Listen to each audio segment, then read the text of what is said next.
In round 13 of the CART FedEx Championship Series, as three-time CART champion Bobby Rahal makes his final appearance as a racing driver in front of his home fans. He won in the Champ Cars here in 1985 and 86, but he has also seen the low points, including this collision with Jacques Villeneuve in 1995. Be sure to join us for all the drama of the Miller Lite 200 today at 4 p.m. Eastern Time on ABC Sports. Back to Robin. Yeah, let me introduce the Rahal children, Michaela, Jared, Graham, and Samantha Rahal. And are we ready? Let's hear it, guys. Daddy and gentlemen, start your engines!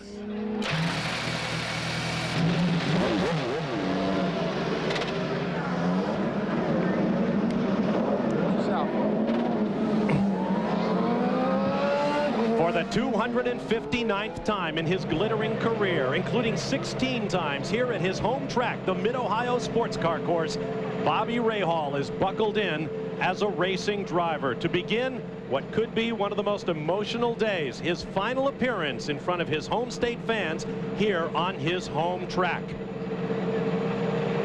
We have a live radio communication link with him. Bob Varsha at our ABC announce position. Your children are sending you on your way. Racing drivers are known for their ability to close off the outside world when they strap in. How well are you doing at that on this special day? Well, Bob, it's been a wild week, as you can imagine, but I'm looking forward to this last race here. We're going to try to make it the best ever. You've had so many great races here in sports cars, the International Race of Champions, and Champ Cars. Do you have anything up your sleeve for this last green flag? I'm sorry, Bob. It's a little hard to hear you, but, you know, I just feel that won a lot of races here in all kinds of cars. It's been great to me, and last year we had a pretty good run from this grid position. Hopefully we can do a little better.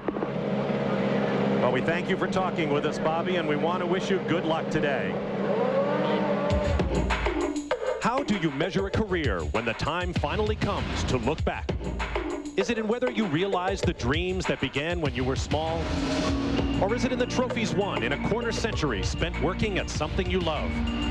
Perhaps the true measure of a career is not in what you have done, but in what effect your work has had on others, family and friends in a place you call home, on that special day when you perform for the last time.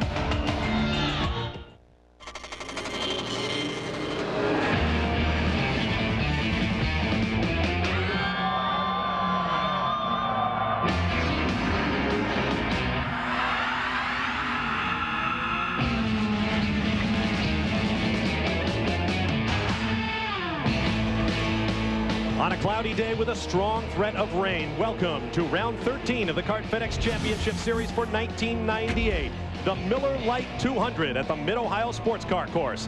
I'm Bob Varsha, along with Danny Sullivan, Gary Gerald, and Jack Arute, and a new member of our ABC CART broadcast team, Marlo Klain from ESPN2, on this very special day for hometown favorite Bobby Rahal. Let's get her thoughts.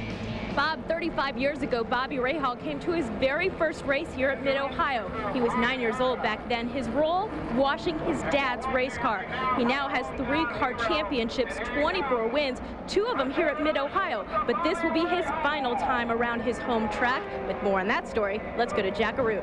Marlo, all of those reasons are why this is a very special and very emotional day for Bobby Rahal. Add to the fact that the proprietor of this place, the Truman family, was Bobby Rahal's mentor, the late great Jim Truman. It was Rahal and Truman who first took a look at Mid-Ohio and considered the purchase of it for the Truman family. All of these things make this Bobby Rahal's last ride more than just saying goodbye to a racetrack. It's saying goodbye to a very good friend. Clearly, Jack, it's an emotional day for Bobby Rahal, and so it is for the entire CART community. This race comes just 2 weeks after the US 500 at Michigan, where 3 spectators lost their lives in a tragic accident. Our thoughts are with the families of those victims, whose legacy is a renewed examination of safety in motorsports, and that is a good thing. But today is a new day, and once again, it's time to go racing here at Mid-Ohio.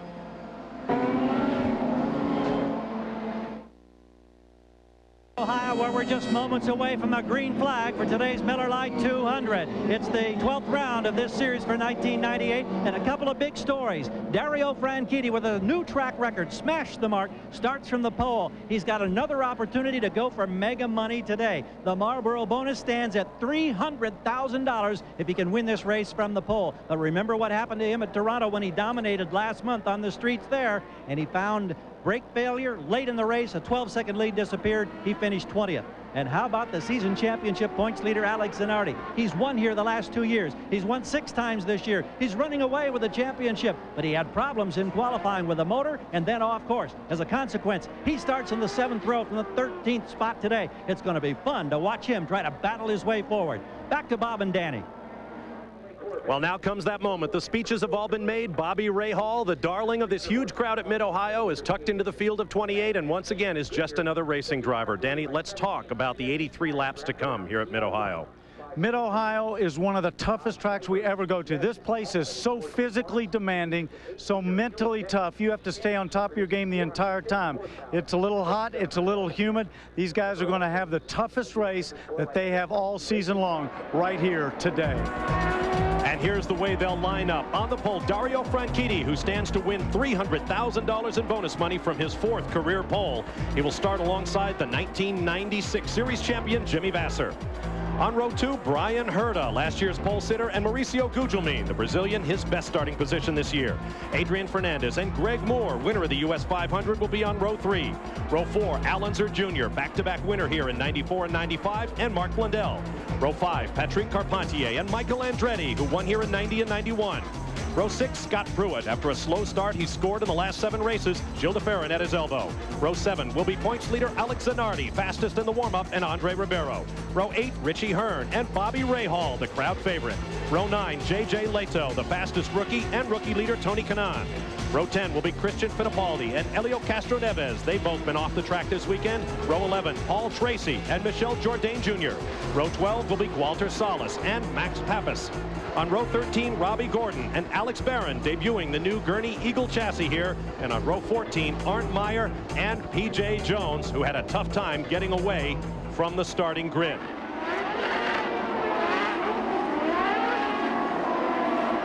Down in the keyhole turn on a track that is never straight and level, up and down, left and right. There is rain reported in the area and even a bolt of lightning or two. We'll have our eyes on the skies as we get set for the green flag, which will be taken halfway down the back straightaway. That is the fastest part of the racetrack. And that's where they are right now.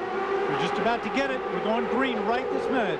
Green flag as we begin 83 laps of this 2.25-mile racetrack. And already Dario Franchitti is under attack by Brian Herta, and they touch.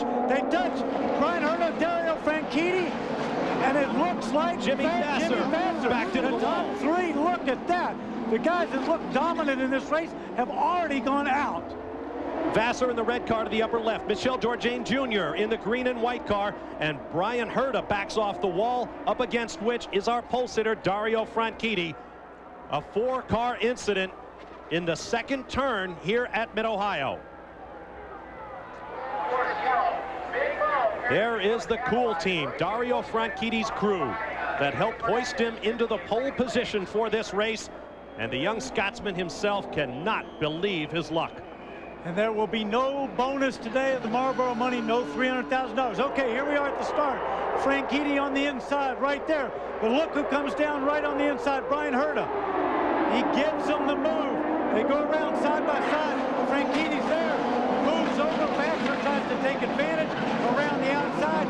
Dario Franchitti ricochets off of him, takes Vasser out. And accordion style, Jourdain was mixed up in the cars behind as wheels touched.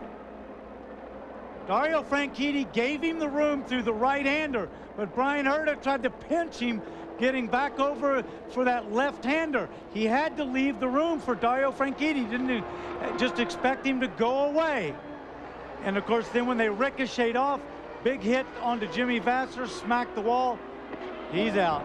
And guys, one of the things that Jimmy Vasser has been lobbying with Tom Anderson about is the possibility of going to a red flag condition and getting the backup car. As the replays continue on the crash, it remains to be seen if they'll be able to take advantage of that rule. Jack, very good point. point, because let's not forget, they start the race on the back straightaway. They've only gone through 2 corners. They haven't even come around and completed the first lap. All weekend long. I'm sorry about that. One thing I should say, I was drawing on the telestrator, trying to describe to everybody what was going on. It was not working. So everybody at home, when I was describing this and that, we thought it was coming up on your screen. There is Herta in the pits. We'll take one more look. All weekend long, the drivers have been talking about track position. Was Bryan Herta a little too aggressive right there? Here's a look from Scott Pruitt's onboard camera. You can't really see it there. But what happened is they squeezed each other down through the right-hander. Bryan had a little bit of an advantage, but he has to leave room for Dario Franchitti. You can't just expect him to jump on the brakes and stop. You've got to give him a little bit of road. The 8th time in the last 12 years that we've had a yellow on lap 1 here at the Mid-Ohio Sports Car Course. For Bryan Herta, last year meant pole position and a dominant role in the race until a tire exploded late in the going, and Alex Zanardi came through to win. There is Franchitti on the left, Michel Jourdain Jr. in the middle, and Jimmy Vasser on the right.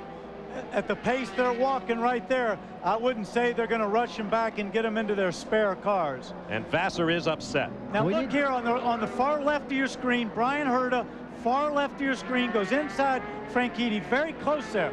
Now they'll go around. Franchitti loses a little bit of ground there. They come around. Now there's 2 lines here. You can stay all the way to the left, which Franchitti does, but Bryan Herta just squeezes him there, hooks the wheel. Look at that. He goes over. Jimmy Vasser, innocent bystander, boom, big hit out into the wall, and everybody scrambles around. Look at the back of the pack.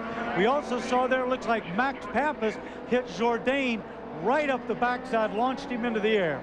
Danny, we need to clarify that situation. In order to go to the backup car, they would have to red flag this event. There is no intention, we're told by CART officials at this point, of a red flag. Consequently, no chance to get a backup car out. 2 laps shown complete as the CART safety team is on the scene. The cleanup continues. We'll take a break and return after a dramatic start here at Mid-Ohio. Bryan Herta, tell me what happened. You know, I really have to look at the replay. I had a good start. I got on the inside of Dario, went through the corner, thought I had him cleared. You know, he tried to stay on the outside. I thought I had him cleared, and we touched. That spun me around, got tangled up with Jimmy. It's really unfortunate. I didn't mean to move over. I mean, I tried to give Dario room. I thought I had him cleared. When I felt him, I was surprised.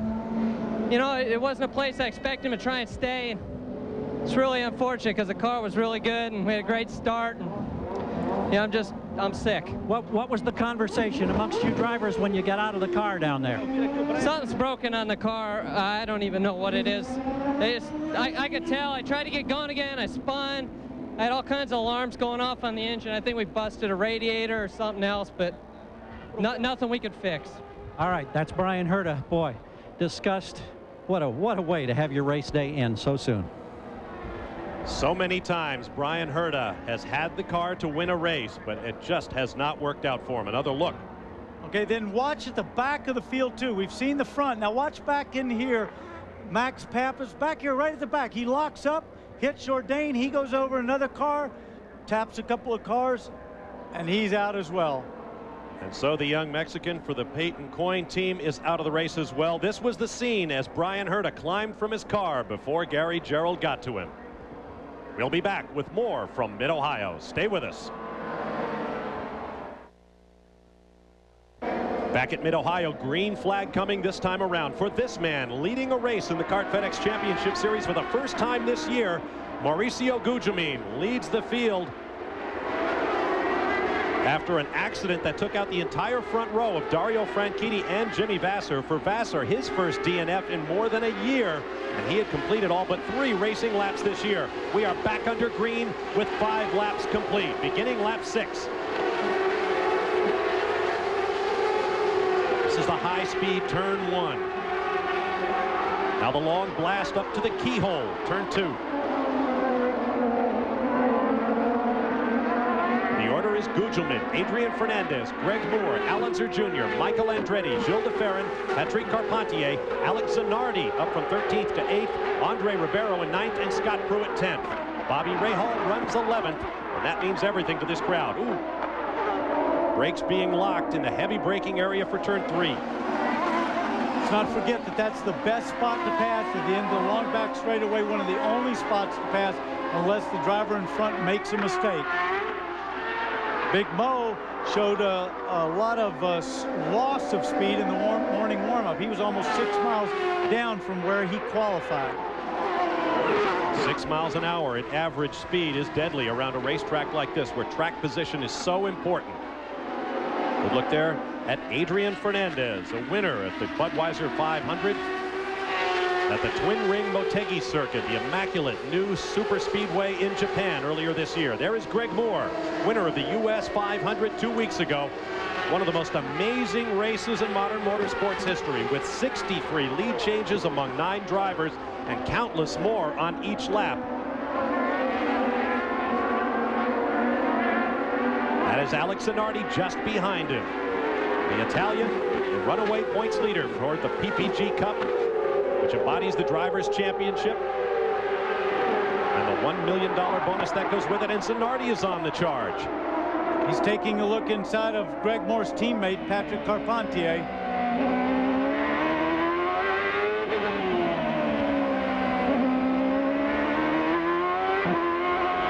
You get a feeling for the essence of Mid-Ohio. Up and down, left and right. Never are you straight and level. Extremely hard work for the drivers on a very muggy day, with the temperature hovering around 90 degrees. And as I mentioned earlier, rain reported to be on the way, and that could completely change the complexion of this race. As I said at the top of the show, this is one of the toughest races you'll do. The reason being is there are so many slow corners, left, right, up and down, over the brows of these hills. You've really got to stay on the top of your game the entire time. You really have to stay focused. We saw a lot of spins in practice where the guy get a little locked up, put a wheel in the grass, and they're gone. Scott Pruitt with Bobby Rahal just behind him. The blue and white car. On board with Pruitt.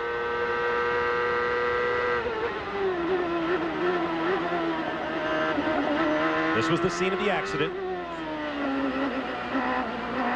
Now you'll see they go up over that hill here, hard on the brakes down here, get it straight on the gas. Now listen to this left, listen to him. Hear that raise in the engine. The back end almost comes off the ground, gives that little spike on the engine, then he turns right and goes back over the hill again. Hard on the brakes, left-hander over those concrete patches. Tricky area right here, hard on the brakes. Right, get it on, squeeze on the power, down through the dip, left-hander, out to the fastest corner on the track. It's about 130 miles an hour. 5th gear this corner.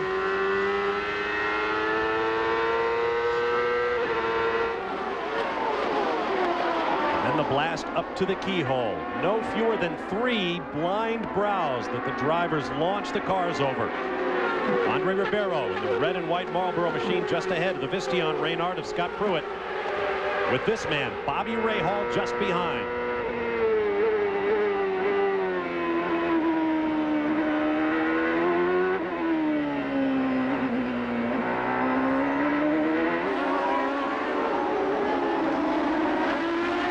Talk about the man of the hour. Bobby Rahal has been in one function or another every day this week, making it very difficult to concentrate on his primary job right now, which is to drive the race car.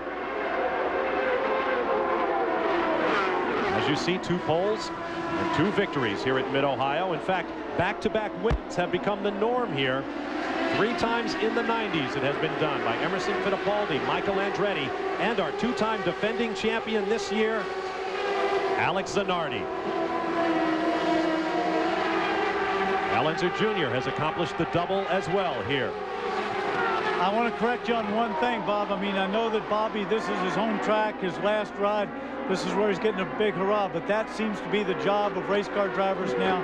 A lot of functions, a lot of appearances, a lot of TV. I know it's been magnified here for Bobby this weekend, but for a modern day champ car driver, this is what it takes week in and week out. Back up on the point, the bright orange machine of Mauricio Gugelmin from Curitiba, Brazil, now living in South Florida, driving for Pac West in a Mercedes-powered Reynard chassis on Firestone tires, followed by the Reynard Ford on Firestones for Adrian Fernandez. There you see their relative speeds on the last lap, and the running order across the bottom with a gap to the race leader in seconds.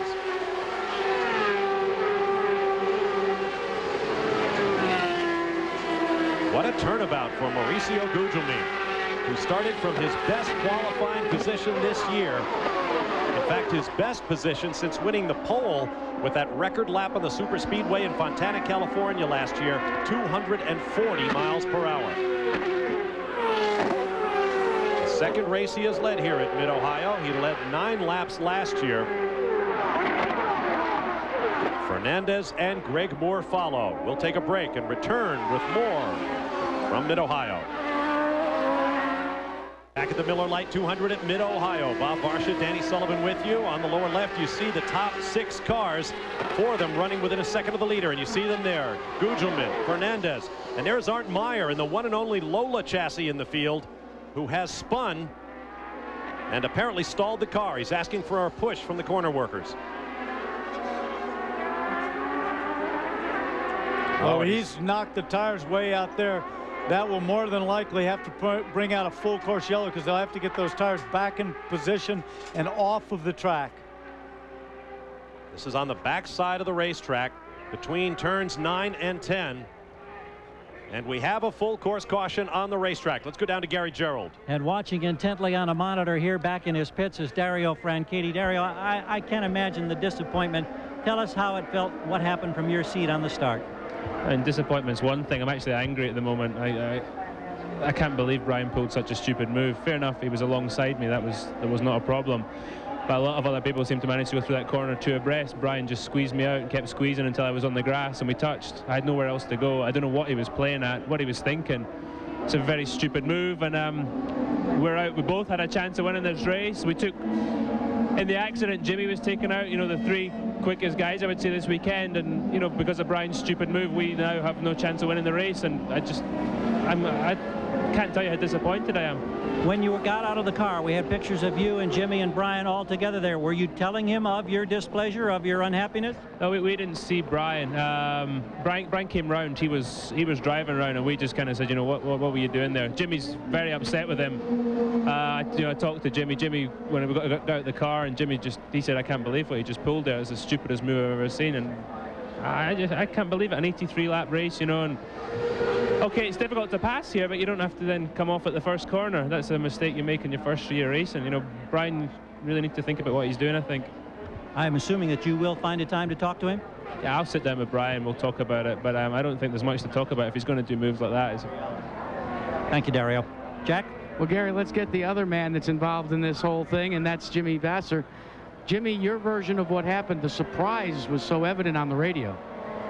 Yeah, well, I mean, Brian Herta came down the inside way too fast and was slid across the front of Franchitti and kind of forced him off the track. And then I saw it happening, and I got as far to the right as I could and thought I was going to go around the outside, and they came together, and, you know, I thought I was by. Somebody clipped me in the back, and, you know, it's unfortunate to go out like that when you're trying to do all the right things and it's not your fault, and we need the points to catch up to Zanardi, but now here I am rooting for him, so. Well, now, Dario said that you had some words and things to say about about Brian Herta's move. We want to give you the opportunity to say it yourself, put it into perspective. Well, I just said it, you know, he came up too aggressive on the inside, and was a little bit out of control, and, you know, maybe it was a bit optimistic on this point to try to take the lead on the first corner when there was 83 laps to go. He has had a great car here in testing and all through the weekend, so I just, you know, I think that was not very well timed on his part. Back to green, and this is not where Jimmy Vasser wants to be. Absolutely not, for a man who has completed all but 3 racing laps this season coming into this race.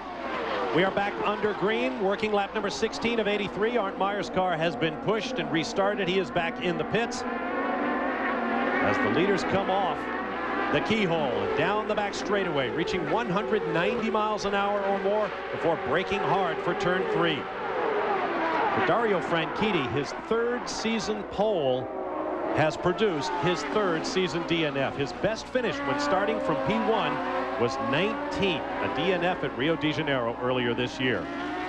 Now among the cars on the move, Gilles de Ferran started 12th, is up to 5th. Paul Tracy started 21st, is up to 14th. Andre Ribeiro started 14th, is now 9th. Helio Castroneves was 20th, is now 13th.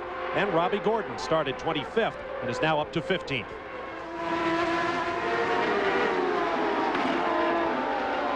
We watch Adrian Fernandez with Greg Moore just behind.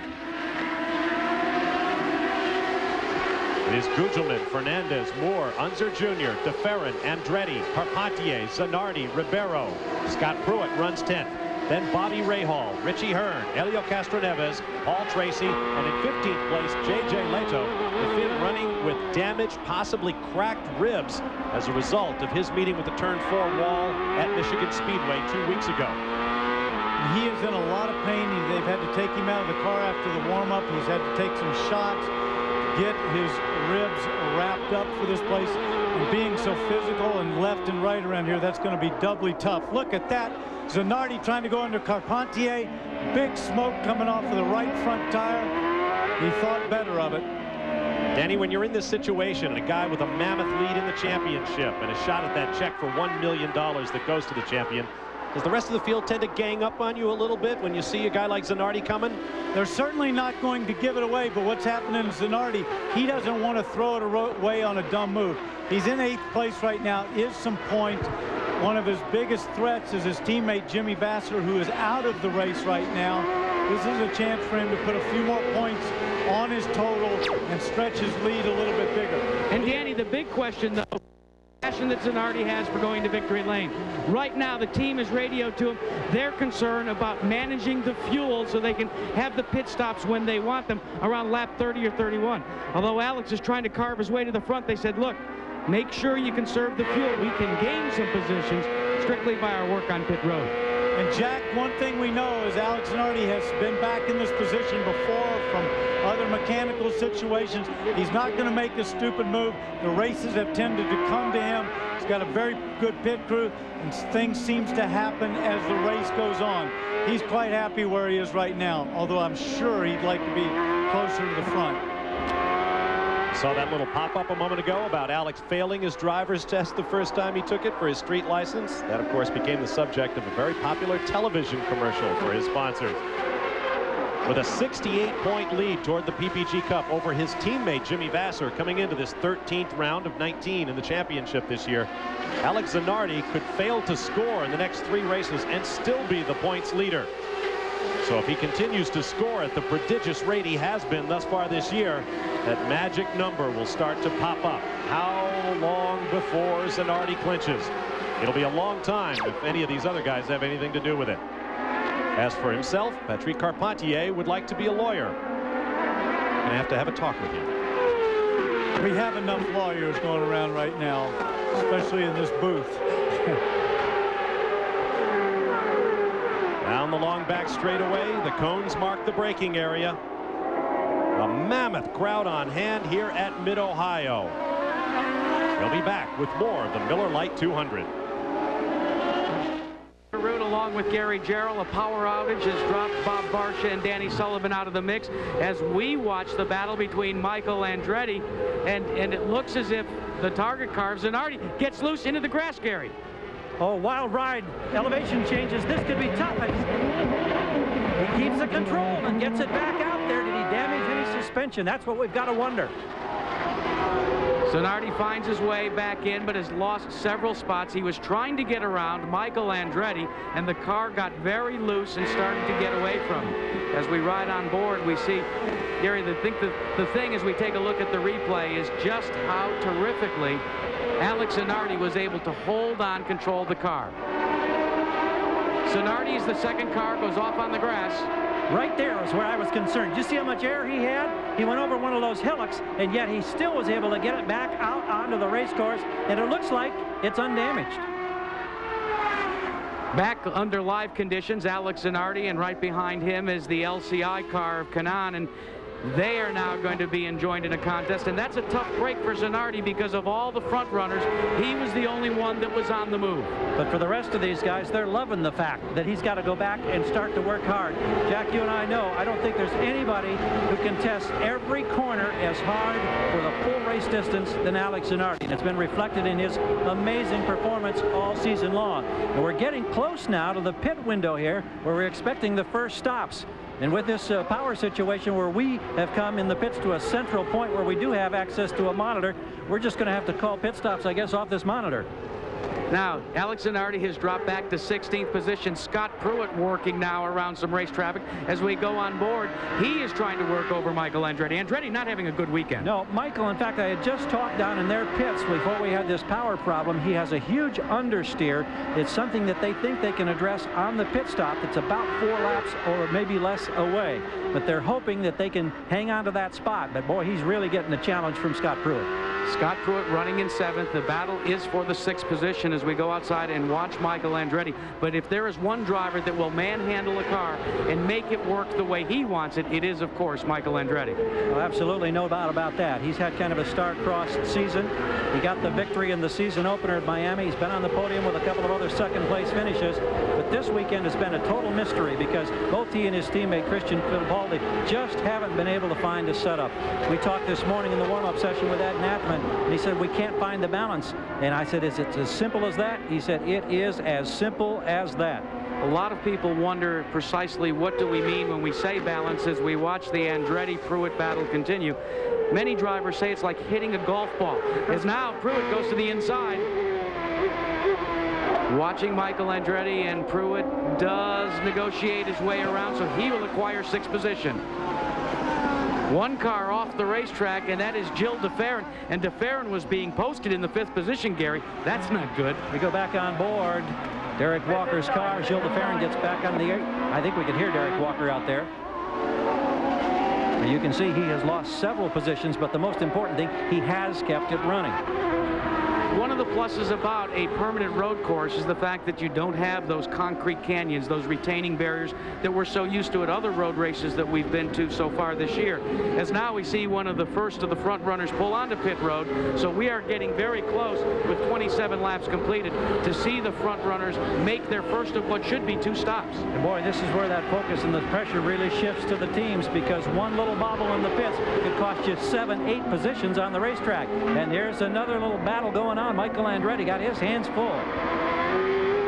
Al Jr. in and out of the pits very quickly. Greg Moore is expected in on pit road in just about 2 laps. He is being shown in the 3rd position. Now, Michael Andretti continues to fade, going backwards.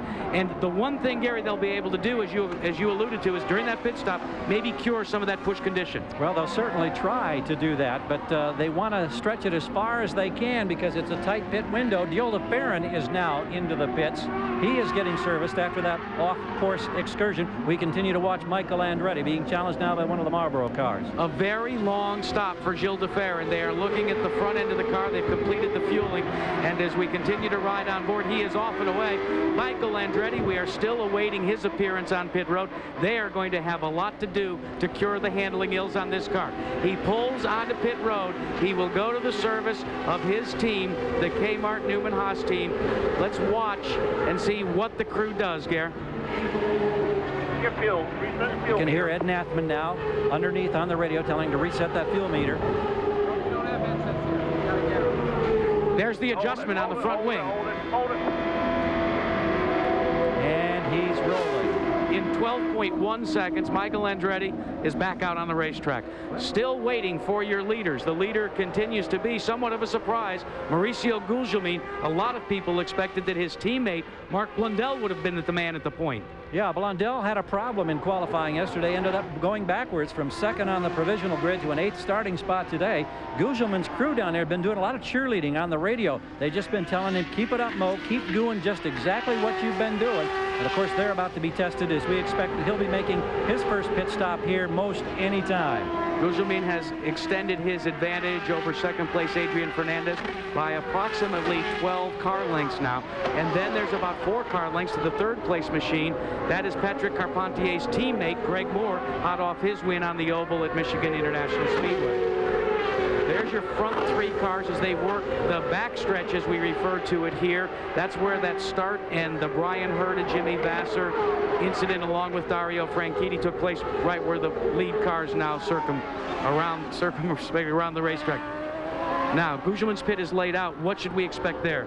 Well, I'm not certain, having not had a chance to talk to the crew lately, to see what, in fact, they will be able to do in terms of service to the car, if there's anything they want to address. But it looks to me like he's been holding his own very nicely. I mean, Fernandez has been there knocking on the door, but he certainly hasn't gained any ground. Gugelmin has just run a flawless first part of this race. We're trying to see if maybe Adrian Fernandez will follow suit. So far, there doesn't seem to be any activity on Fernandez's pit, but Big Mo is heading down pit road for service from his PacWest team.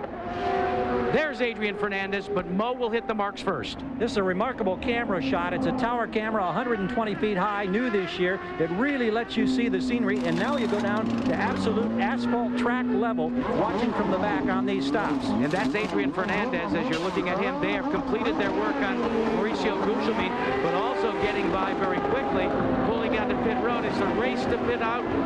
Is it? No, it is Adrian Fernandez that will take the lead away from Mauricio Gugelmin. In the meantime, service on pit road for one of the players' cars. And did you see the amount of traffic that they came out into the middle of on those cold tires? Patrick Carpentier has been in and out. Now we're awaiting the other player's car that was at the time posted in third position is now taken over the lead. That would be Greg Moore.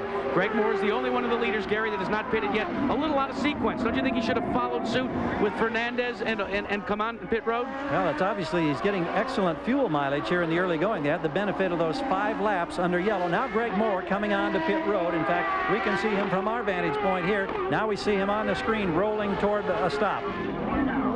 The team goes to work.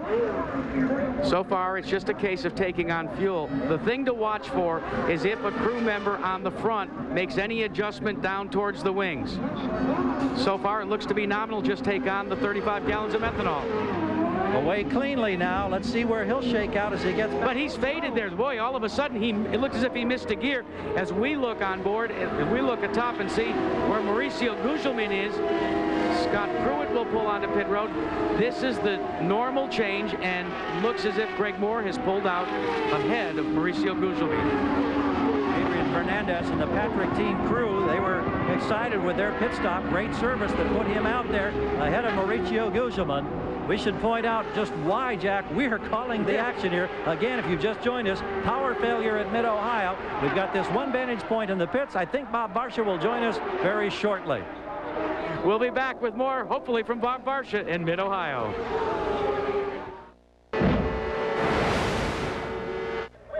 In our Toyota Spotlight this afternoon, Bryan Herta. He has more starts than any other driver without a win. Bryan has proven he can be quick over the past couple of years by winning 5 poles, but he's never found victory lane, a point not missed by his owner, Bobby Rahal.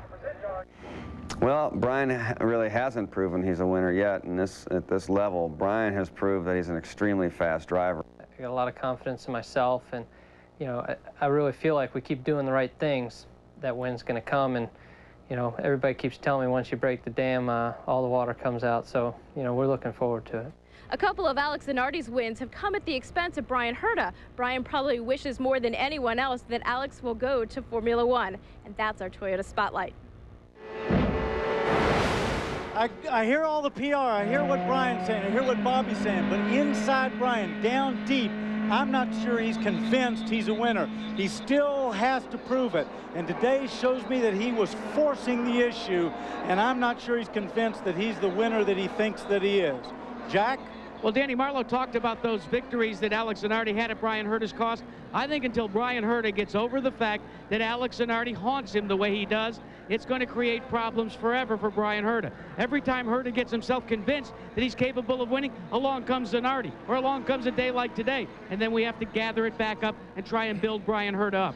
Gary Gerould, I think until he crosses that big canyon, Bryan Herta will have a man only with a lot of potential. One thing that's been interesting to me in the last handful of races, I think I've noticed more of a swashbuckling type attitude from Bryan Herta. He's tried to become more aggressive. Now, did it hurt him today? Well, certainly that opening incident drew the wrath, the ire of not only Dario Franchitti, but Jimmy Vasser. And that's what you worry about.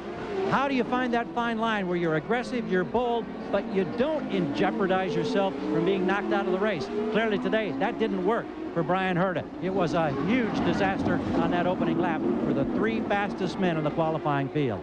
Bob? Well, I'll put my 2 cents in, guys. In that conversation with Bobby Rahal that we saw a small clip from, he expressed unreserved confidence in Bryan, and he said once Bryan discovers that secret ingredient for winning races, he's going to win a bunch more. But how elusive is that ingredient? We've seen a lot of, shall we say, over-optimistic first corner moves this year. Greg Moore comes to mind at Portland. But Moore has won races until Bryan Herta finds that secret ingredient, that combination of aggression and speed.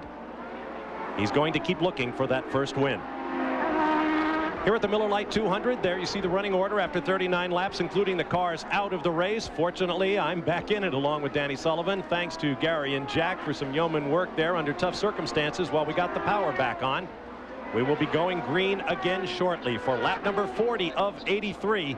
Halftime approaching quickly here at Mid-Ohio. The order is Greg Moore, Adrian Fernandez, Mauricio Gugelmin, Al Unser Jr., Scott Pruitt, Andre Ribeiro, Bobby Rahal, Paul Tracy, Patrick Carpentier, and Michael Andretti. All of the top cars have stopped once, going all the way down to 13th place, where Mark Blundell has made 2 stops.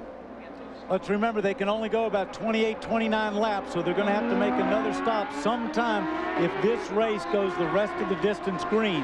So we are looking for one more stop. There is Greg Moore, who has 2 wins this year, including the US 500 2 weeks ago. He comes in just 4 points behind Jimmy Vasser in the championship. Vasser is out of this race. What an opportunity for Moore. Big opportunity for Greg Moore. Not only is he up in the front, Jimmy's out, he's also got a chance to close down that gap on Alex Zanardi, because Alex is way back. And we've seen Alex way back before, and he's managed to find his way to the front. He knows where that winner's circle is. As the field comes up to speed, Michael Andretti going wheel to wheel with, looked like Patrick Carpentier. Michael has been going backwards since that green flag, currently in the number 10 spot. And you talked about Alex Zanardi coming forward, not to beat Bryan Herta to death, but when was the last time we saw Alex Zanardi pull a move that was too bold at the first corner? That is a sign of a true champion. Bryan Herta has proved his speed. Now he's got to prove that he can do it on the racetrack and post results. One thing I learned at Penske Racing, Rick Mears told me this a long time ago, you got to put the numbers on the board. Fella, the key right now for all the front runners is how best to manage their fuel load for their last and final pit stop. All of these drivers want to have sufficient fuel to really run hard in the waning moments of the race, not in the middle here. So the case of Moore, Fernandez, Gugelmin, and Al Unser Jr., this is kind of like the middle of a heavyweight boxing match. Round 6, 7, and 8. It's not going to be till around 12 or 13 where any of them will really show their hand. You ride with Michael Andretti, who is now behind J.J. Leto, the Finn running with those damaged ribs from the Michigan race. And just behind Andretti is the man himself, Alex Zanardi. And you speak about Alex Zanardi making a maneuver. A minute ago, he tried to take her wide around a couple of cars down here at the same spot that we had the first lap incident. Couldn't make it, backed off, got back in line. He's going to have another go. Remember, he wants to score some points. He needs to push that lead out there a little bit further. Alex Zanardi creeps up on Michael Andretti, who is 4th in points coming into this round of the championship. So dominant has been Alex Zanardi. Only 10 men, 9 men other than Zanardi are still mathematically in the running for the PPG Cup and its $1 million bonus. Bobby Rahal is now on the bubble in the 10 spot, trying not to be eliminated here in his last race at Mid-Ohio as a driver. 850 to 900 horsepower apiece. The cars the start-finish straightaway under the bridge at over 130 miles an hour, and then even harder on the gas as they rush up to the keyhole. We're on board with Tony Kanaan, Steve Horn's LCI back car. Firestone shot, Hunter Biden see him get up on the curb. Car goes a little sideways, he loses gap to that guy in front of him. It's a very important, that's the most important corner because it's on the longest straightaway. Heavy on the braking down here. A little puff of smoke from somebody's car in front, possibly locking up a brake. Up over that hill, down, dive down into this corner. Hard on the brakes, Keep it in there tight. Stand on the gas. Up over this jump. Car gets a little light. Brake. Up over the hill, going back the other way. Down the deep dell there. Starts climbing back up. Tricky left-hander here with the concrete. Stay over to the right-hand side. Hard on the brakes. Down into that little carousel kink. A right-hander. A quick left. Down the dip. Onto the front straightaway. Up to turn one. The fastest corner on the track. Boy, do I like this place. Tony Kanaan trying to cement his relationship with this track and the Truman family that owns it. The late Jim Truman. His name is on the Rookie of the Year trophy. And right now, Tony Kanaan is the leader in the Rookie of the Year standings by 8 over his former True Sports Indy Light teammate, Helio Castroneves. Now back on board with Bobby Rahal, close up behind Andre Ribeiro.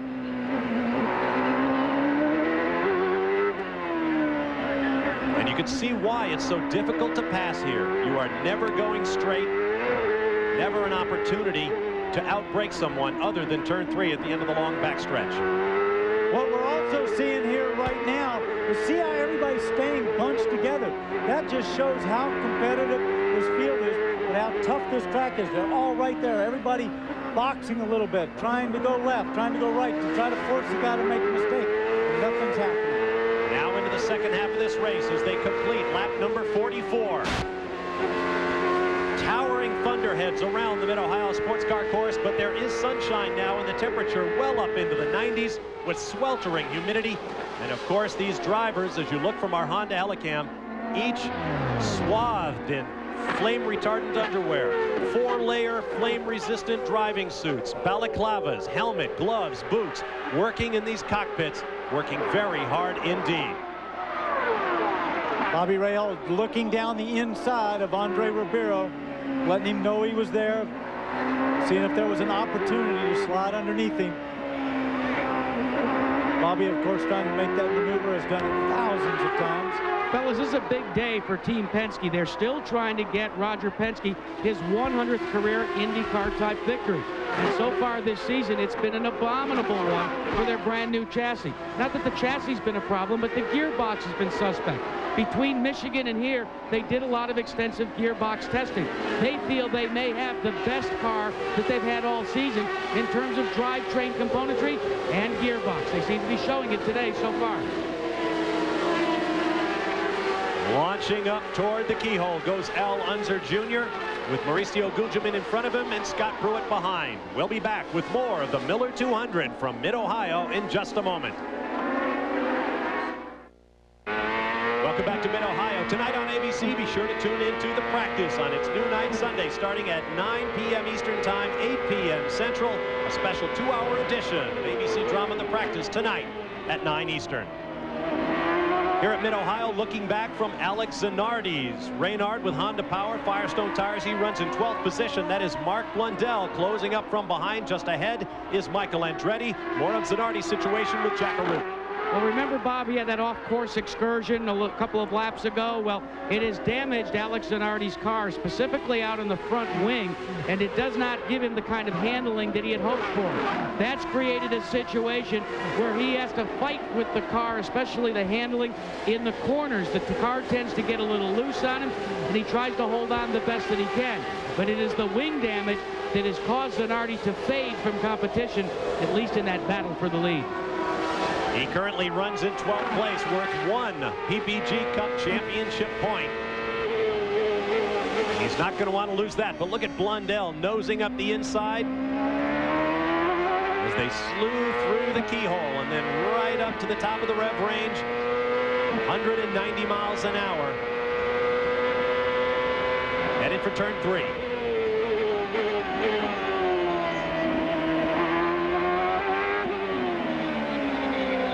Blundell closing up under acceleration. That may be evidence of the handling problems that Zanardi's having. Yes, you're actually seeing him close up in the tighter corners, so if Alex is actually having a problem with the handling, that's where it shows. Out on that straightaway, Alex seemed to be fine, but look at Mark right there using all the road up on the curb, taking a look up the inside. Alex is not going to give him any room there. Meanwhile, the leaders are all the way around on the start-finish line, checking their speeds at the line. The little golden arrows tells you who is fast, who's second, who's third. Greg Moore fastest on that last lap. Adrian Fernandez second. But there are cars in the back that are flying. Notably, Patrick Carpentier, who's just ahead of this battle. So apparently Alex Zanardi is going to have to summon all of his considerable powers to score any points today here at Mid-Ohio. And this is just what the competition wants to see. Exactly, and Michael Andretti holding on there dearly. He's had a fraught weekend with an ill-handling car. Has not been the threat that we normally see from Michael. He's going to hold on for Alex right there, but neither one of them are doing well. Oh, there is the new chassis for Dan Gurney's All-American Racers, the Eagle 987 in the hands of Alex Barron. And he has nosed it off into the green, not in the gravel trap, but just off it. Looks like he just spun off. A young rookie out of the karting ranks from Southern California. Alex Barron was entrusted with this car because of his technical skills. Car owner Dan Gurney, who was very frank about how important this new in-house chassis is to his team, says, Big Dan, we are betting the farm on this chassis. If it doesn't work, you may not be seeing a lot of us in the future. And that would be tragic for American motorsports, for one of its all-time greatest legends to fall by the wayside. He has always done it his own way and with distinction. Dan Gurney is gambling big time now in the CART FedEx Championship Series. Twin flags are out, full course yellow. Jack Arute. You should expect all of the front runners to pull onto pit road for this full course yellow. The guy that will probably benefit the most from this will be Alex Zanardi, because this will be the first opportunity that his team will have to be able to look at the wing, that front wing, and see if after that inspection they can initiate any repairs. But the key guys right now, as we watch the leaders come onto pit road, is who will exit the pist the quickest, because that will give you valuable track position, and that's what everybody's waiting for. And there will be 31 laps to go when they do exit. That is going to be very close on fuel if it is green the rest of the way. And the number of laps that they run under yellow now are going to be critical as to whether they can run strong the entire rest of the way. No problems for Moore as Andre Ribeiro pitches. Oh, collision! Moore right in front of us hit the right rear on Adrian Ribeiro's car. That's damaged Moore. He sets on pit road. He'll be out. No question about it. They almost touched on the initial contact. Then when Greg jumped on the throttle, he nailed the right rear. Now, whether or not Ribeiro's going to be able to go, I don't know. Cars streaming by, the crew trying to move. Greg Moore. Ribeiro seems to hook up okay, and now on a rear jack, they're already rolling Greg Moore's car back. I'm sure that I saw the suspension break out on the right rear. I don't think there's any way he can continue. Oh, Jack, he hit very hard. We could sit it in here. I am surprised Andre Ribeiro got away. It was that big of an impact. And just like that, it has all gone away for Greg Moore, whose season has been such a succession of highs and lows. 2 victories at Rio and Michigan. Let's take another look. Here comes Ribeiro. There. He gets in, and then Greg Moore just stands way too hard on the car. You saw it flip up one of the rear tires from the Penske team, hit the guy on the right front. That was a very scary accident. Absolutely a dangerous situation. I hope everyone's okay in the Penske pits as that tire and wheel went bounding around.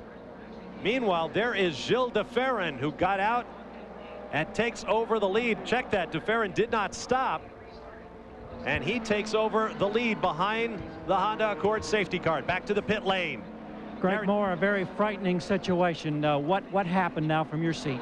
I was trying to leave the pits, and the back end came out, and I think Ribeiro was sticking out, you know, fairly far, and it just hit his right rear tire. It looked like as he was nosing in, you had to make an initial move to try to avoid contact. Then as you got on the throttle, there was just no way to clear him? There's just no room. Oh, got to be a huge, huge disappointment. They're assessing the damage to the car. Look how all Greg can do right now is just shake his head. Sorry, Garrett, look how close he pulls in, and his car is sitting out there. What happens is Greg goes away. He's got new tires on, no grip. He gets a little bit of spin there, and the car turns it just a hair sideways. Those 2 rear tires connect up in the air, damage the suspension. What a tough break for both those drivers.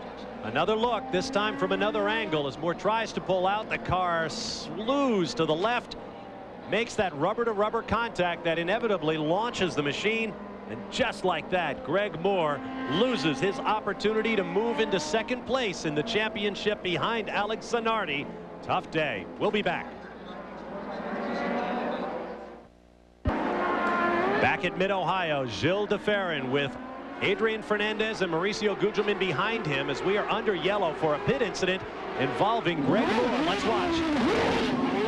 Look at that. That thing just took it right out of Myron's hands right there. The mechanic for Penske, the rear tire, and hit the wing. I am surprised Andre Ribeiro got away. Meanwhile, the green flags wave, and we are underway once again with 29 laps to go here at Mid-Ohio. The field streams away through turn 1. Great jump for Gilles de Ferran. There's Adrian Fernandez.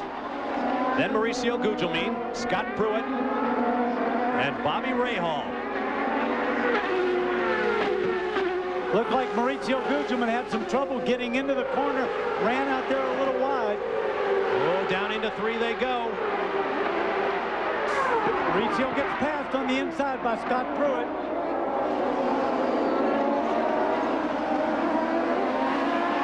Further back, that knot of cars includes P.J. Jones. Which is hard to believe that P.J. would be that high up, having made 4 pit stops in this race. Now, this is not another one of the Eagle chassis from Dan Gurney's All-American Racers. It is a Reynard. As you watch Al Unser Jr. making his way through the carousel, let's get down to Jack Arute. Actually, Bobby Gary in the Penske pit. Danny referenced the fellow known as Myron as John Buslaw. They call you Myron. That was a frightening situation. Did you get hit by the car at all? Because it looked like they just ripped that wheel right out of your hand. It did, yeah. It just, these pits are so tight that I was trying to think ahead and figured that since we might have some time for a full fill, you know, carry my tire, that gives Andre some room in. But Greg was in, Andre came in, and it was just a bad timing on everybody's part. But Andre came in, and Moore had to stop. Once Andre got in the box, Moore took off as I was carrying my tire out. His left rear hit the tire I was carrying, knocked it out. We've got to go back upstairs. We've got a car problem. in the big problem. Several cars off, and one of them has flipped over. 3 cars involved. Michael Andretti. Like Michael Andretti looked like Mark Blundell in that bright Motorola colored car. The safety team on the scene. I believe that's down in the runoff at turn 3. Look at that. Tires, wheels everywhere. I believe I heard Michael speaking on the radio. There's Blundell's car in the foreground. Somebody else walking away from it. P.J. Jones. P.J. Jones walking away from his car. And according to our timing and scoring, Jones was running in the top 10. So a great opportunity for the Gurney team has now evaporated as Jones leans in to talk with Blundell. And the crew continues to work in the background on the left on Michael Andretti's car, which dug in and flipped several times, shedding wheels as it went.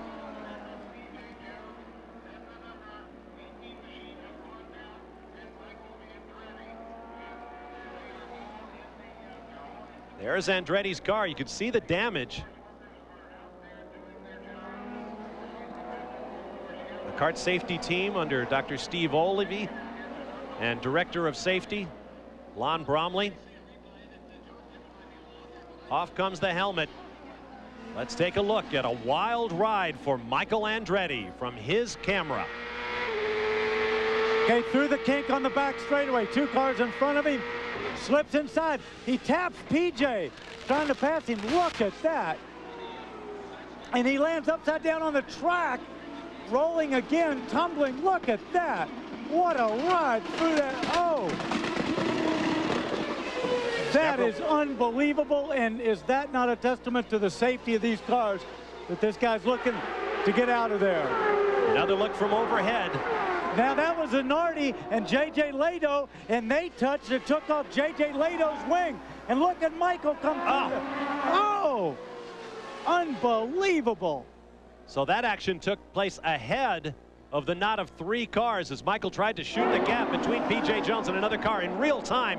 The violence of that crash is unbelievable.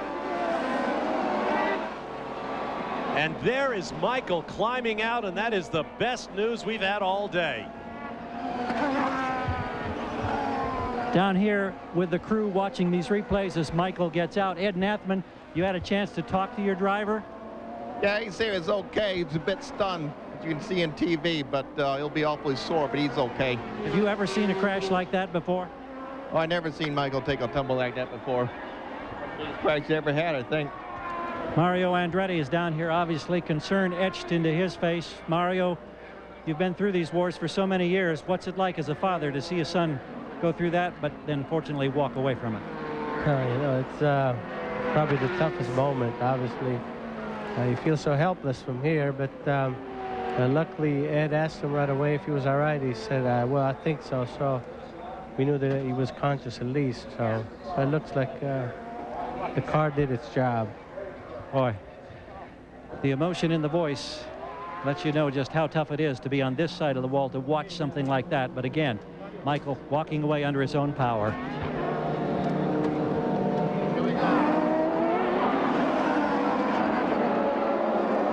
Let me say something here.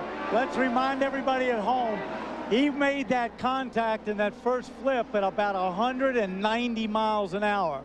That is unbelievable. Shows the strength of these cars, but not only that, the fitness of these guys to be able to walk away. That is unbelievable. Second full year for the Swift chassis. There's Lato and Zanardi, and watch the left side of your screen as Michael Andretti comes rocketing through the frame and flips.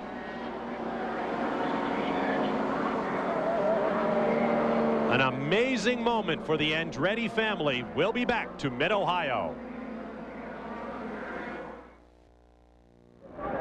Welcome back to Mid-Ohio and our second Toyota Spotlight this afternoon. It's been a crazy day here at Mid-Ohio from the start of the race until now. From the start of this race, a couple of guys got into trouble. Dario Franchitti once again has trouble as the pole sitter.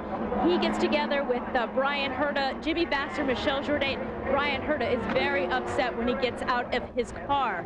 Then later in the race, Zanardi goes four-wheeling through the day. This has not been a good day for Alex Zanardi. He comes back onto the track. And then Greg Moore hits Andre Ribeiro's car coming out of the pits. Greg Moore is out of the race. Then a little later in the race, Michael Andretti has one of the scariest wrecks we have ever seen. He goes toppling over, and that's today's Toyota Spotlight. Thank you, Marlo. We should point out Michael Andretti is on his way to the medical center. We'll try to catch up with him as we take the green flag on lap number 64 with 20 laps, make that 19 laps remaining in this race. And all those long yellow laps should give everybody enough fuel. Look at that, Mauricio Guzman just sliding in front of Paul Tracy's nose there. No contact. The order is Fernandez, Pruitt, Rahal, Bobby Rahal in a potential podium position as we begin this shootout. Mauricio Gugelmin, Paul Tracy, Alonso Jr., Patrick Carpentier, Tony Kanaan, and those cars have all made their stop. They should be good on fuel to the rest of the way. Then the three stoppers, Gil de Ferran, Robbie Gordon. Helio Castroneves runs in 11th. Max Pappas 12th. Andre Ribeiro 13th. Then Christian Fittipaldi, J.J. Leto, and Alex Zanardi, who made a fourth pit stop and has dropped all the way back to 16th. And look at this. Paul Tracy wants to get by Mauricio Gugelmin in that bright red car. He wants to get by and have a shot at the front. He can smell that podium. Adrian Fernandez, Scott Pruitt, Bobby Rahal, all Ford-powered cars. And a 1-2 potentially for Patrick Racing. They have seen their share of problems this year. A victory for Adrian Fernandez. Scott Pruitt has scored points in his last 7 races, but it was a tough early season for the Patrick team. And this is where Paul Tracy's got to make it happen. Down this long straightaway, try to get some braking, out-braking under Big Mo down into turn 3. See Richie Hearn's car out of the race. He went out fairly early with transmission problems. Brian Herta, you know about, as well as Dario Franchitti, Jimmy Vasser, and Michel Jourdain, who went out at the very first corner. You think these guys are racing side by side? Patrick Carpentier in the blue and white players car, and Tony Kanaan in that yellow-nosed LCI car of Steve Horn. Steve Horn's team is based in Hilliard, Ohio, as is Bobby Rahall's team, just outside Columbus, less than an hour away. But this is the debut on this racetrack for Tony Kanaan. Even though he drove in the PPG Dayton Indy Light Series, they have not raced here for a couple of years. So here is Tony Kanaan racing on what is his team's home track for the very first time.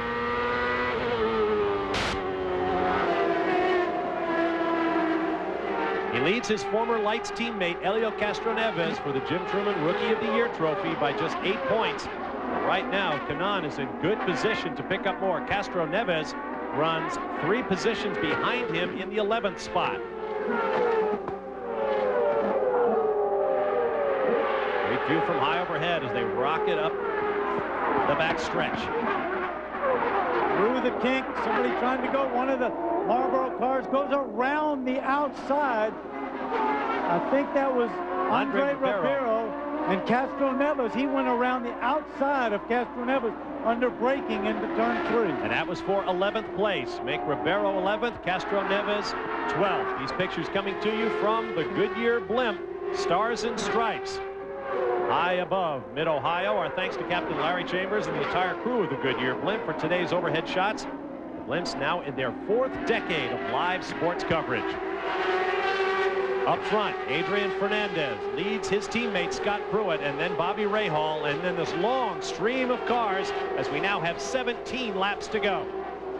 And every one of those cars you see is for a position. Those guys are all battling for a spot. We ride with Christian Fittipaldi, an identical car to that of Michael Andretti, a Swift with Ford power and Goodyear tires. He's going to be jostled around as he tries to accelerate through that off-camber keyhole turn. So the Fords run 1, 2, and 3, followed by the Mercedes of Gracio Gugelmin, then Paul Tracy with a Honda, Al Unser Jr. with another Mercedes. A couple of good Hondas who have dominated this series in recent races went out in that first-term guffaffle that took off Jimmy Vasser and Dario Franchitti. It has been a bruising day here at the Mid-Ohio Sports Car Course. That's what you expect. And these undulating 2.25-mile laps. Over one of 3 blind brows and into the carousel turn. Meanwhile, the race leaders, there's Scott Pruitt with Adrian Fernandez just ahead of him, have broken away just a little bit. 2.3 seconds behind the front-running pair is Bobby Rahal in 3rd. And there is Rahal. What a day for him in his final appearance here, his 16th start in a champ car at what is his home track. And in fact, if you stretch the point a little, Bobby Rahal has another home track coming up next week when we go to Elkhart Lake, Wisconsin and Mammoth Road, America. Look at that. Scott Pruitt is right behind Adrian Fernandez. I wonder if there are any team orders right now. I would imagine the only ones are don't take each other out of this race. Well, Adrian Fernandez runs 5th in the championship. Scott Pruitt is 6th. So it is a jump ball. I'm sure they got the usual command, as you mentioned. Go as fast as you can. Race all you want. Don't take each other out.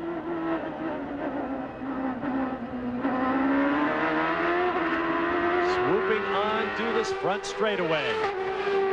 And there is Rahal on a magic wing.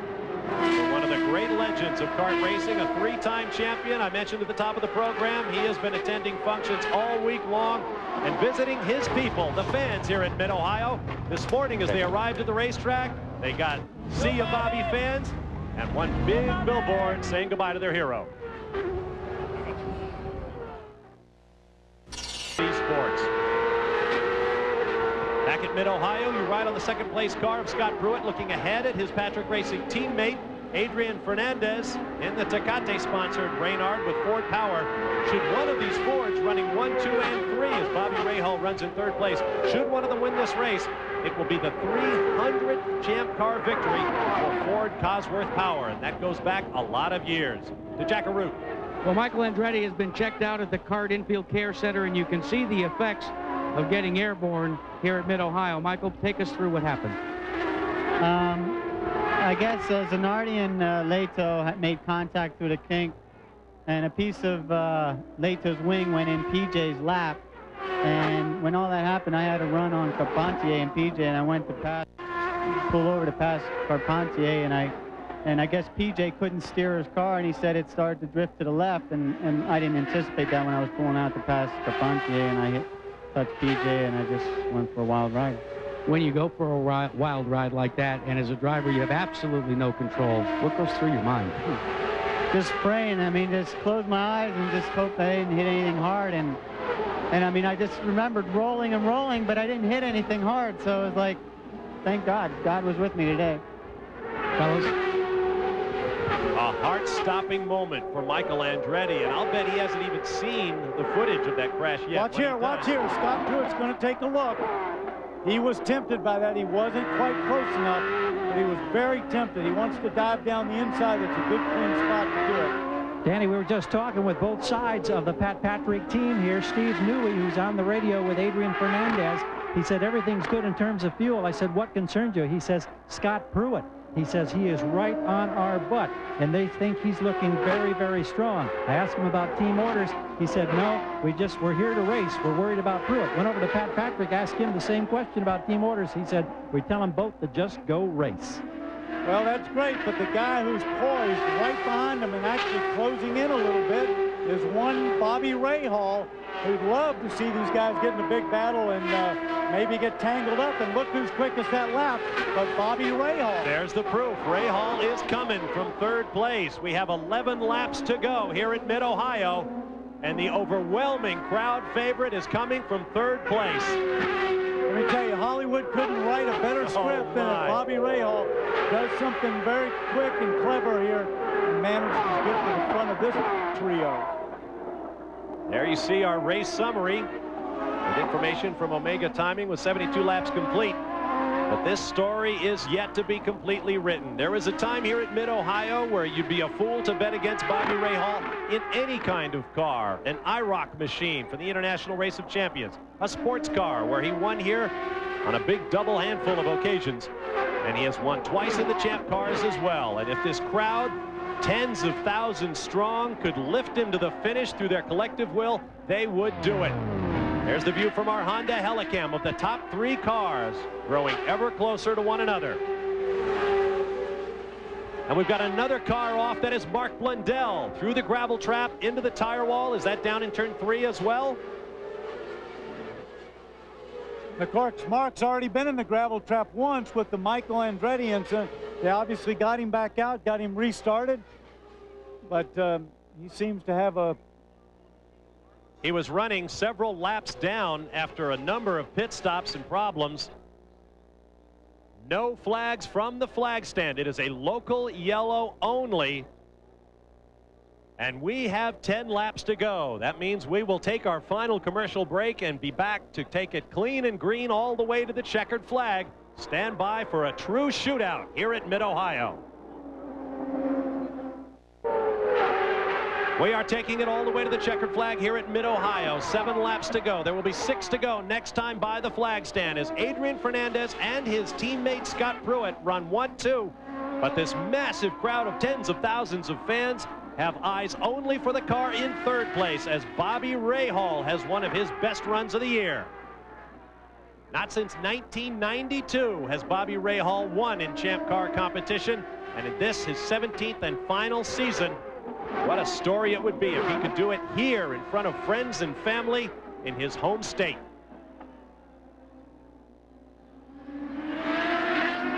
Adrian Fernandez launches onto the front straight. Marbles building up off the racing line. Scott Pruitt, of course, wants to stay close right in here. He wants to close up into this corner and be as tight as he can coming out onto this long straightaway so he can have a shot at him, out-braking him into turn 3. Ford has got to be as excited as anybody else. They're running 1, 2, 3 with a handful of laps left. They're poised for their 300th victory.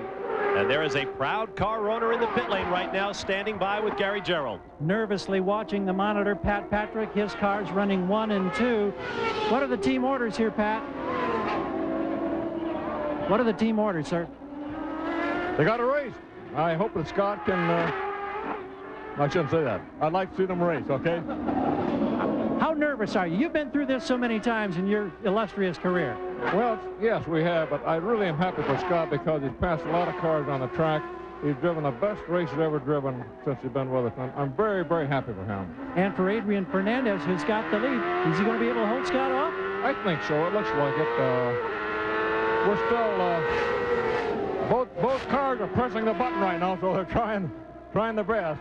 They talk about pressing the button. That's where you get that little extra 300-400 revs, a squirt of horsepower in a critical situation. And Pruitt trying to get the job done to make the pass. Fernandez, his teammate, trying to hold him off. Spoken like a true car owner, Pat Patrick. He knows that Fernandez already has a victory this year in Japan. He would like to see his other car for Scott Pruitt pick up a win. No preference to either driver, but it's really nice when each guy has a notch in his belt. Oh, and Adrian Fernandez walks the left front going into that corner. That'll tend to hurt him if he flat spots that tire too much. That tells me one thing. Adrian Fernandez is trying as hard as he can. He is not relaxing with his teammate behind him and Bobby Rahal within striking distance.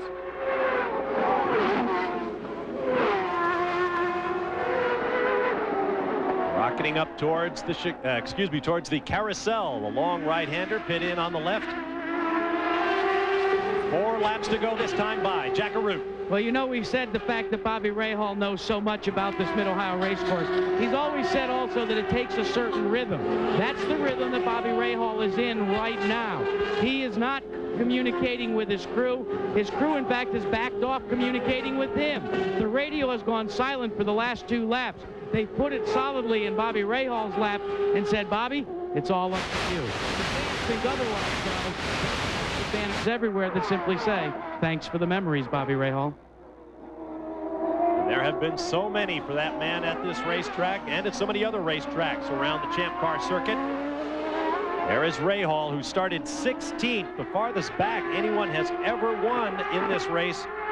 Was 8th starting spot. Al Unser Jr. back in 1995. So if either Bobby Rahal or Scott Pruitt, who start 11th, can come through to win, that will be a new mark. But right now, it's looking more and more like the man who started number 5 and currently runs P1, Adrian Fernandez.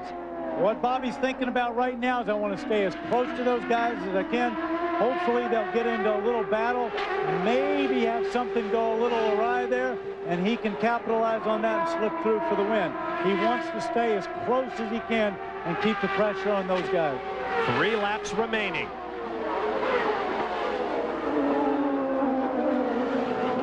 The gap shown from Fernandez to Rahal at 1.7 seconds, but you can see with your own eyes that it's closer than that. It only takes a little side-by-side racing, though, with Fernandez and Pruitt, and Bobby Rahal will close that gap instantly. Get a good idea of the size of the crowd here at Mid-Ohio. A great spectator circuit.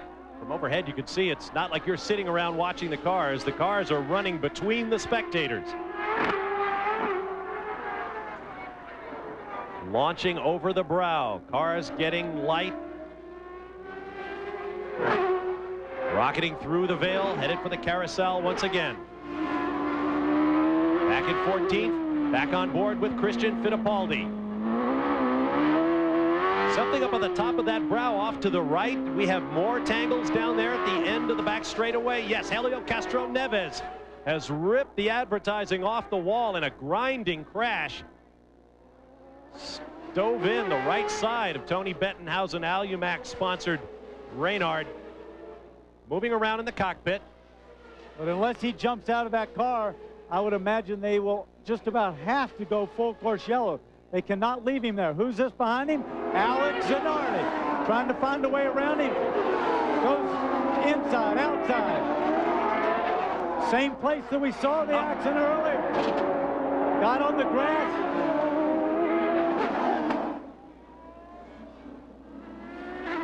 Well, another unfortunate meeting between turns 3 and 4 as Alex Zanardi tries to bull his way forward, currently in the number 12 spot. So he moves back into the championship points, does Zanardi. While up front, Adrian Fernandez will have 1 lap to go. White flag this time by, and it waves from the flag stand. for Adrian Fernandez with Scott Pruitt just behind. And they do not want to give a full course yellow, obviously, with 1 lap to go. They don't want to end under a yellow.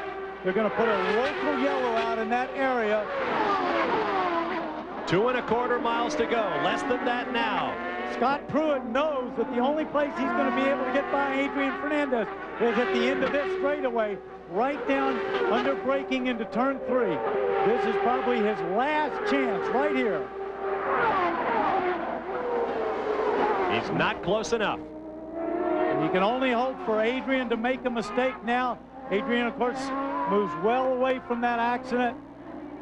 Pruitt will close up a little bit here. It's now down to Adrian. No mistakes from inside the cockpit. Slower car in front. Where will they catch the slower traffic up ahead? In the carousel? Without question now, it will be the 300th win for Ford, 12th in a row this season for Firestone. And as the slower traffic moves aside, they come across the line in formation. Adrian Fernandez picks up his 3rd career victory, his 2nd of the season, with his teammate Scott Pruitt just behind. The first 1-2 finish for teammates since Jimmy Vasser and Alex Zanardi earlier this year on the Bull Ring at Nazareth, Pennsylvania. Let's get to Gary Gerould. With the crew down here as they celebrate and head toward victory lane, Steve Newey on the radio to Adrian Fernandez. Congratulations. How much were you sweating having Pruitt right behind you? We were sweating a lot. Scott really had a strong car, and he was driving a great race too, and Adrian did one heck of a job keeping him behind him. So we're as happy as we can be today. How about that Patrick team? 1 and 2, pal. The first 1-2 we've had in a couple years, and we're excited. Go to get them. They're on their way to victory lane. And we'll go there to join them in just a few moments as Adrian Fernandez salutes the crowd. And back in 3rd place, you can bet Bobby Rahal is doing the same. Stay with us. Back at Mid-Ohio, final results on a wild day. Adrian Fernandez and Scott Pruitt at a Patrick Racing 1-2. Best finish of the year for Bobby Rahal, and the same for Mauricio Gugelmin. As you take a look down through the rest of the field, a wild day. Points leader Alex Zanardi bullied his way into 1 championship point. And as a result, 10 men remain in the championship hunt. I don't think we expected anything quite like this. Let's get down to victory lane and join Jack Arute.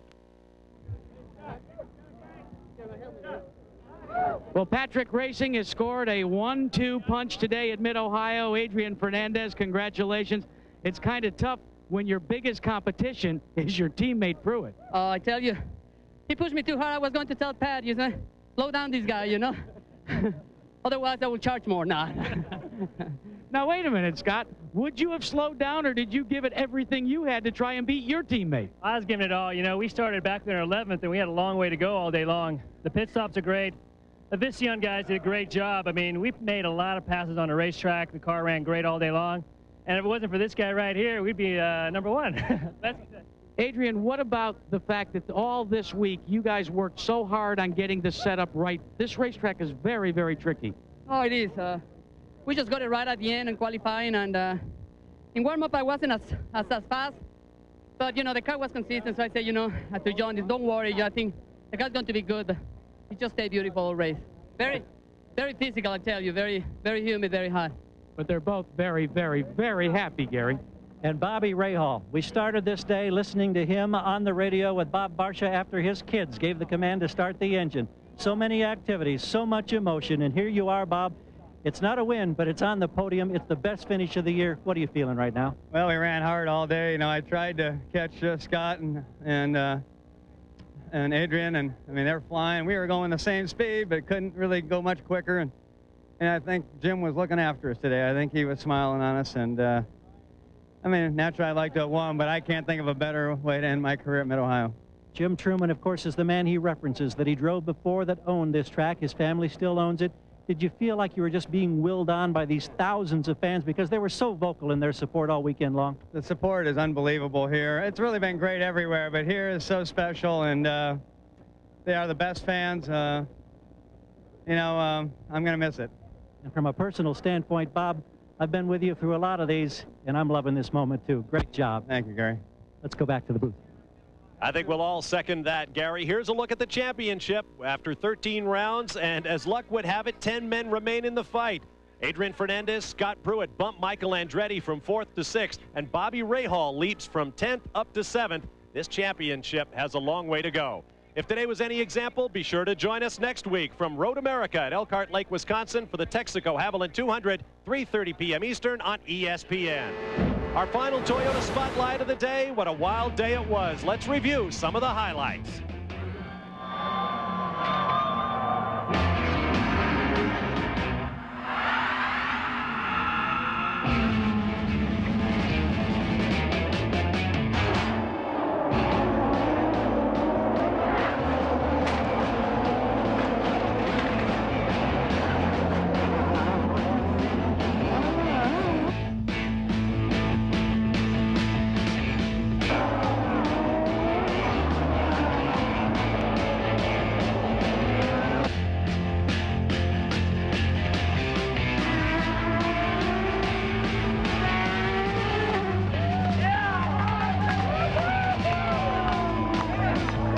Stopping day at the racetrack. That's the story from Mid-Ohio Sports Car Course. Now let's send you back to our Wide World of Sports studio in New York and Robin Roberts.